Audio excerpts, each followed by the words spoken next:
supòsit, Us imagineu donar a llum un ésser viu dins d'un úter artificial? Sense fer servir cap òvul ni cap espermatozoide? Josep Maria Mainat, molt bona tarda. Bona tarda, com estem? Avui, escolta'm, vens amb un tamacle Sí. aquí sobre la taula? Sí, això després explicarem per què és important. Home, per favor, a veure, tu desenvolupa. Jo callo, jo escolto. Però sembla l'argument d'una pel·lícula de ciència-ficció, no? Absolutament. Però ara un avenç científic que ha passat recentment, el mes d'agost, doncs 2 grups de recerca han demostrat que això és possible. És a dir, que es poden crear embrions, en aquest cas de ratolins, sempre comencen pels ratolins, Pobres ratolins, sembla pateixen. diguem-ne sintètics, oi? A partir de cèl·lules mare, sense utilitzar ni òvuls, ni espermatozoides, etc. Uf, jugar una mica a ser déus, això? Sí. I a més amb un úter artificial, és a dir, sintètics, com dèiem, no? Clar, bé, a veure, la recepta de la vida dels mamífers és molt senzilla, la recepta de la vida, val? I no parlo de fer l'amor i totes aquestes coses, sinó que agafes un òvul, Sí. li afegeixes esperma Sí. i t'asseus a esperar, vale? T'asseus a esperar que tot vagi bé. Sí, exacte. Ara bé, amb uns nous estudis publicats en unes revistes científiques de les més importants, que són Cell i Nature, oi? Aquest mes d'agost, 2 grups informen que han aconseguit fer créixer embrions de ratolí sintètics i durant 8 dies i mig, més que mai. Però un moment, sintètics vol dir des del res. No, des de les cèl·lules mare. És a dir, no, sí, cèl·lules mare dels ratolins, però que no té cap dels òrgans que s'acostuma a utilitzar per la fecundació, ni l'òvul, ni l'espermatozoide, ni res, no? Al laboratori, amb cèl·lules mare i en un laboratori, han creat embrions. I han aconseguit que aquests embrions es desenvolupessin i creixessin durant 9 dies. Val? I, a més, durant aquest temps, els embrions van desenvolupar diversos òrgans. Un cor que bategava, un tub intestinal i fins i tot plecs neuronals del cervell, d'acord? Aquest procés està lluny de ser perfecte, però que del no-res, anem-ho dir així, per entendre's, d'unes cèl·lules, en un laboratori, es creï un embrió que acabi construint la forma de l'embrió és idèntica gairebé, si el mires, i que a més tingui un cor que batega, un cervell, un tub intestinal, evidentment. Això permetrà als científics estudiar el desenvolupament dels òrgans amb un detall sense precedents. A veure, explica'ns quins avantatges tenen aquests embrions que tu deies sintètics per als investigadors. Bueno, en primer lloc, és que aquests tenen respecte que els seus úters, com t'he dit, no són úters, sinó que és un recipient de vidre, no? Amb la qual cosa són molt més fàcils d'observar. És a dir, pot anar veient tota Això sí, l'estona. és més transparent. Sí, no, perquè en comptes d'haver d'obrir el ratolí, com tu deies, pobre ratolí, no? Pobre ratolí. Sí, doncs es mira, oi? I per altra banda, són més fàcils de manipular genèticament. És a dir, l'altre dia en parlàvem, si pots alterar un gen, afegir-lo, manipular-lo, editar-lo o eliminar-lo, i mirar quin efecte té això en un d'això, és molt més fàcil perquè el tens a mà, oi? Val? I ens podria fer descobrir el paper que tenen diferents gens en defectes de naixement o de trastorns posteriors al desenvolupament o fins i tot entendre per què alguns embarassos fracassen. Tot això és el que servirà a aquests estudis per millorar i... Aquest aplicatiu em sembla molt interessant, però sí que és veritat que fa, convindràs amb mi, que fa una miqueta de por. No? Quin serà el proper pas? Bueno, ja... Juguem a ser déus, creem tot això... Sí, el proper pas serà, evidentment, no sé quan, fer un embrió sintètic humà. Oi? Sí, no? Serà el proper pas, però clar, això... El proper pas. Entrem en molts problemes ètics aquí, Ja hi arribarem. Però en qualsevol cas, a part d'això que dèiem d'estudiar-ho, serviran també per ser una font d'òrgans, de teixits, que per les persones que es puguin necessitar. O sigui, això sí que és molt interessant. Una fàbrica com d'òrgans i de teixits, no? Val. Perquè es fan només amb cèl·lules mare. No s'utilitzen més coses que les cèl·lules mare. Què són aquestes cèl·lules tan especials? Les cèl·lules mare, a partir de les quals ho podem fer tot. Podem per un moment explicar les cèl·lules mare, sí. El que tu vulguis. Sí, bé. M'agradaria explicar una altra cosa per això. A tu t'agrada la mitologia grega? M'agrada. A mi també, m'apassiona, M'agrada molt. Aquelles històries de déus que baixen a la Terra, s'enamoren dels humans i tornen. Home, sovint donen explicació a moltes coses actuals. Sí, tant. Doncs clar, aquelles històries apassionants, que tenen gelos, tenen enveja, tenen ràbia, s'estimen, s'odien, fan fills amb els humans i tal, són molt més divertides que nosaltres. Les de l'Antic Testament, que surt un únic déu allà amb una mala bava que diu no m'adoren prou, doncs diluvio universal, tots morts. El déu únic ens ho va fer avorrit, tot això. Sí, oi? Doncs voldria parlar de l'Hèrcules, de l'Heràcles. Home! Que després va ser que es va dir Hèrcules, vale? Heràcles, que es va dir Hèrcules, a veure. Els romans no. No, l'Heràcles era un mit, un heroi mitològic, que l'Heràcles, fixa bé que era fill de Zeus, que era el gran jefe de l'Olimp. I tant. Però fixa't que va fer Zeus, allò que dèiem dels lius que duien que són en un culebron, no? Li agradava una reina humana, no? i es va agafar l'aparença del seu marit, que era de la guerra, i, bueno, es va anar amb ella. Però això és una trampa. Home, això és un adulteri diví. És lletxíssim. Aleshores, la dona de Zeus... Sembla un culebró. Era, sí. Era. Era, la dona de Zeus, li va agafar una ràbia al saber l'adulteri, que volia matar l'Hèrcules tota la vida i li va estar fent la punyeta. Quan tenia pocs mesos li va enviar unes serps, i el nen va agafar les serps, es va estrangular i les va matar i es va estar per allà. Vull dir que fortot que està. Hi ha alguns mosaics que es veu, no? Molt bé. El cas és que més endavant li va provocar una bogeria. L'Hèrcules, en aquesta bogeria, va matar a la seva dona i els seus fills. Conxo. I llavors, avergonyit, doncs va anar i tal, i l'oracle de Delfos, li vam sonar, oi? Una miqueta, l'oracle de Delfos. Va dir que per penitència havia de fer 10 treballs. Els treballs d'Hèrcules. Poc em sembla. Després en van ser 12, però per mi eren 10.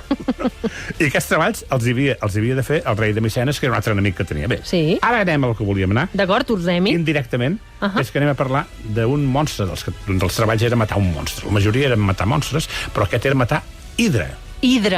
Hidra és un famós monstre que tenia un cos i tot ple de caps de serp. Molts caps, i tallaves i tornava a sortir. Sí, exacte. I moltes parts variants de la llegenda diu que en tornaven a sortir 2. Carai.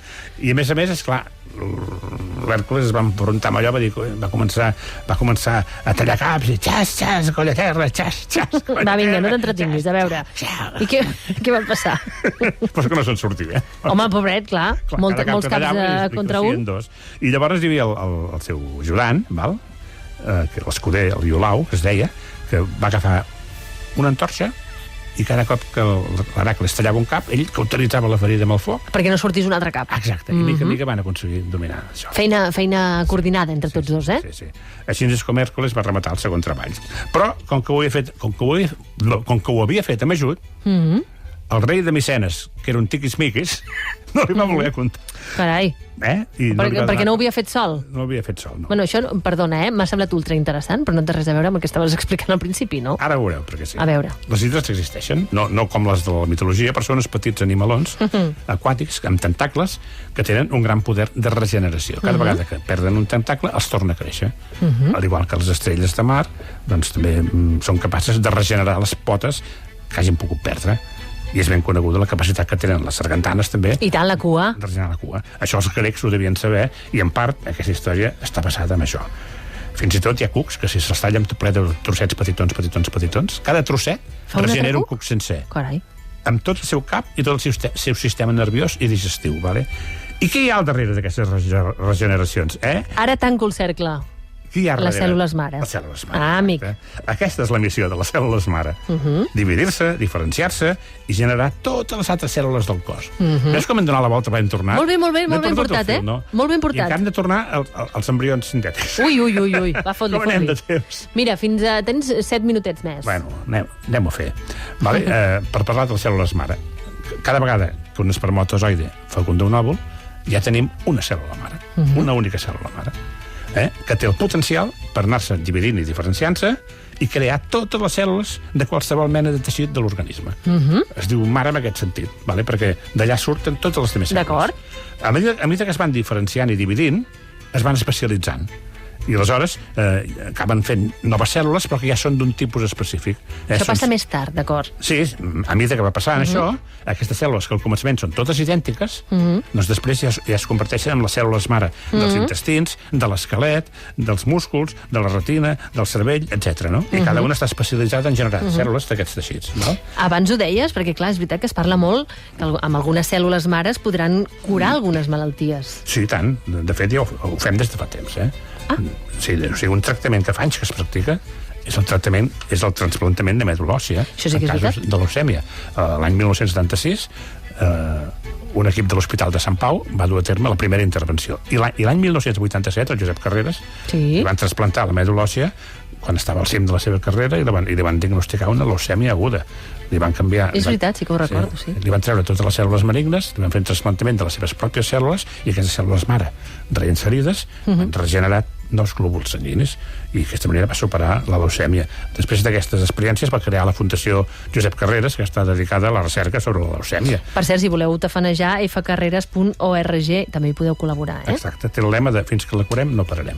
Tornem, que estem fent avui moltes voltes avui i tornades. Estem obrint una de carpetes, nano, de veritat, Sí. El problema que tenim, i s'han fet molts experiments d'aquest tipus, d'utilitzar les cèl·lules mare per generar teixits. El problema que encara no sabem bé prou bé quines senyals hem de donar a aquestes cèl·lules mare perquè comencin a diferenciar-se de la manera adequada i el lloc adequat. Per fer els ronyonets o fer el que sigui, Això que han fet aquests científics que han aconseguit que fessin això, perquè imagina que fots, no sé, unes cèl·lules mare o un cor i es posen a fabricar un peu, no sé. Home, una mica malament, no? Si tu poses en un cor i fa un peu... Ho he fet d'una manera una mica absurda, però un altre problema que tenim també és l'origen d'aquestes cèl·lules mare, perquè normalment s'utilitzen embrionàries, cèl·lules mare embrionàries, quan una persona fa un tractament d'in vitro, no? Sí. Els òvuls que no utilitzen, només fecunden diferents òvuls i després n'implanten un. Els glòbuls que no s'utilitzen, en lloc de destruir-los, si les famílies volen, es fan servir per la ciència. Això, evidentment, genera una certa controvèrsia. Una controvèrsia força, sí, m'imagino. Bé, genera controvèrsia amb els de sempre, no? Perquè George Bush, per exemple, l'any 2001, va aturar totes les subvencions a les investigacions amb cèl·lules embrionàries per consideracions ètiques i religioses. El Bush és el típic senyor que no li importa bombardejar l'Iraq, però que pateix molt per un grapat amorf de cèl·lules microscòpiques. Però bé, això, mira, és Bush and Company, Sí, l'Obama després ho va restaurar i, gràcies a Déu, els que han vingut després no ho han tocat. Però totes aquestes discrecions fan perdre molt de temps als investigadors. Escolta, abans t'hem fet una pregunta. Hem dit, què passa amb els humans? De debò fabricarem embrions humans sintètics? Bé, traduir aquests avenços als humans no serà res fàcil, no? Pensa que els investigadors han aconseguit convèncer les cèl·lules mare que es converteixin en blastocits, que és l'origen d'això, que és una bola, com si diguessin, de cèl·lules que es divideixen, i finalment els han induït aquests blastocits a anar fent alguns aspectes de l'embrió primerenc, com diferents capes, etc. En fi, per aconseguir arribar a l'etapa de la formació d'òrgans diferenciats, digués, totalment diferenciats, hi ha un repte tècnic importantíssim. Hi ha un gap allà, un foradet que hem de resoldre, Hi ha molts biòlegs que diuen que no estem tan lluny, que no estem tan lluny, vale? Una pregunta clau deu ser, aquestes estructures sintètiques de les que parlaves, s'han de considerar embrions o no s'han de considerar embrions? Perquè, clar, és un dilema ètic força gros, Ara hi entrem. Quan tenim encara... Mira, 3 minuts ben bons. Ho rematarem. La Societat Internacional d'Investigació de Cèl·lules Mare ja fa temps que recomana no cultivar embrions humans, estem parlant ara, passat el dia 14. D'acord. Que és quan apareix el que se'n diu la ratlla primitiva, que és la primera estructura, una espècie de ratlla fosca, que marca el moment en què es comencen a generar els teixits. L'any passat, la societat reguladora aquesta va eliminar aquest límit i va establir que es podia seguir, més enllà del dia 14. Però s'hauria de tenir una justificació científica molt convincent i s'hauria d'utilitzar el mínim nombre d'embrions necessaris i tal. Tot així, evidentment, si entrem en aquest camp dels embrions sintètics, serà necessària una conversa continuada a tots els nivells sobre l'ètica d'aquestes investigacions. Igual que va passar amb la clonació. Ui, sí. Escolta, esclar, però això és una cosa que pot passar. El que és il·legal en un país pot ser legal en un altre, sí. I això fa que al final els avenços els acabin fent aquests últims països. I això tampoc ho vol ningú. El que preocupa... Volem democratitzar els avenços, també, Sí. Però una reacció adversa podria tornar a posar en perill tot el camp d'investigació. Vale? Però vull recordar, i ja per acabar, que la pròpia mentalitat de la societat evoluciona contínuament. Al principi, alguns sectors consideraven la fecundació in vitro com una cosa antinatural, demoníaca. Demoníaca? Sí, en deien els bebès proveta, els nens Frankenstein. Ai, sí, bebès proveta. És que és veritat, hi ha gent que encara ho diu així. Sí. Aquest tipus de fecundació es practica regularment, i tant. Soluciona molts problemes d'infertilitat i no genera cap mena de polèmica. És veritat, absolutament. La societat avança. Sí, el que importa, sobretot, és que la gent sàpiga què es proposen exactament els científics. Perquè si senten bebè proveta, bebè Frankenstein, diuen, quin monstre deuen estar creant. No, se'ls ha d'explicar molt bé i que tot plegat es faci amb un cert consens ètic. Cert. No dic el 100%, això no es farà res, però un cert consens ètic, el més ampli possible en cada moment, i que així es pugui avançar en la investigació, perquè això acabarà salvant vides. Amén, no? Amén. Josep Maria Mainat, escolta, molt interessant, com sempre el que ens expliques la setmana vinent. Saps de què parlaràs ja? No, perquè ja vaig dir que jo vaig... Fas molt amb l'actualitat, és veritat. Amb la notícia. Ara ha sortit aquesta notícia d'aquests dos d'això i he aprofitat per parlar dels embrions i també de les llegendes gregues. M'ha agradat molt la part de llegendes gregues. Hem descobert aquí una altra... Sí? Potser t'atraquem, algun dia, parlant de llegendes gregues i farem un especial llegendes gregues. M'ha agradat això. Josep Maria Mainat, un plaer. Moltes gràcies. Igualment. Una abraçada. Adéu, adéu.